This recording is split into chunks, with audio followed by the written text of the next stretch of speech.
Global equities and the euro fell on Tuesday on concerns over the U.S. earnings outlook and a stark warning from the IMF about global growth, while oil rose on escalating tensions in the Middle East.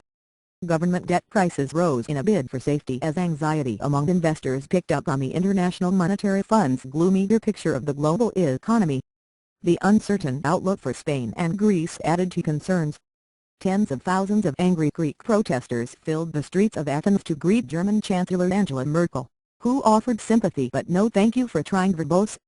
This recording will go away once the product has been purchased. Promise of further aid on her first visit since the euro crisis erupted 3 years ago. Spanish bond yields rose after Eurozone finance ministers said on the eve that Madrid did not need a bailout yet, adding to uncertainty about when Spain will ask for aid, widely seen as inevitable. Equity investors were also in a cautious mood as they awaited the kick-off of the U.S. quarterly earnings season, due to start in earnest after the market closed with the release of results by aluminum maker Alcoa. The tone "Thank you for trying verbose." This recording will go away once the product has been purchased.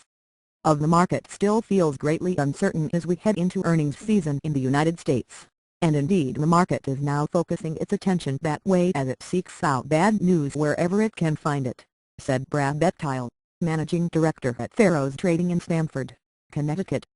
Disappointing results could weigh on equity prices and the euro. Stocks and the euro move together 90% of the time, Reuters data showed, with the euro rising as stocks gain. The Dow Jones Industrial Average was down 85.23 points, or 0.63%, at "Thank you for trying verbose." This recording will go away once the product has been purchased. 13,498.42. The Standard & Poor's 500 index was down 11.30 points, or 0.78%, at 1,444.58. The Nasdaq Composite Index was down 42.12 points, or 1.35%, at 3,070.23. In Europe, the FTSE 300 index of top company shares fell 0.5% to close provisionally at 1,095.32, while MSCI's All-Country World Equity Index slid 0.7%. The benchmark 10-year U.S. Treasury note was up 8/32 in price to yield 1.7028%. The euro fell 0.7% to $1.288. The U.S. dollar index rose 0.54% at 79.969. Spanish "Thank you for trying verbose."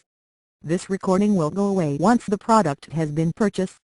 Bond yields rose after investors trimmed expectations of a swift solution to Madrid's debt problems as politicians in Spain resisted seeking the bailout. Yields on Spanish 10-year government bonds were 10 basis points higher on the day at 5.83%, but well below the July peak of 7.8%. Concern about Greece also resurfaced after European Central Bank Chief Mario Draghi told the European Parliament Committee that Greece has made progress on reforming its economy but has more work to do. Some things have improved in the last 2 or "Thank you for trying verbose." This recording will go away once the product has been purchased. 3 months, but I think the road ahead is still long and it's uphill, Draghi said.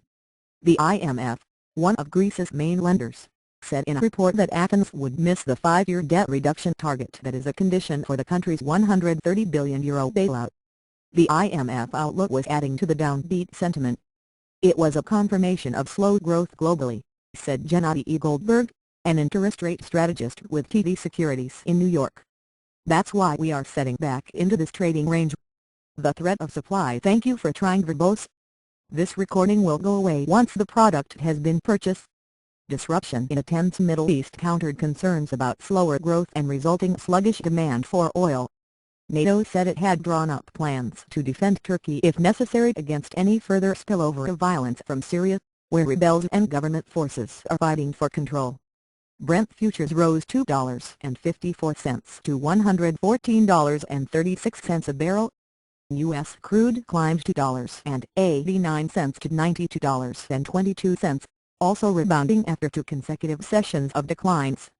Copper prices steadied on expectations for further pro-growth policies from top consumer China, but later slipped as risk assets sold off. Thank you for trying verbose. This recording will go away once the product has been purchased. Benchmark copper on the London Metal Exchange was down 0.2% at $8,165 a ton.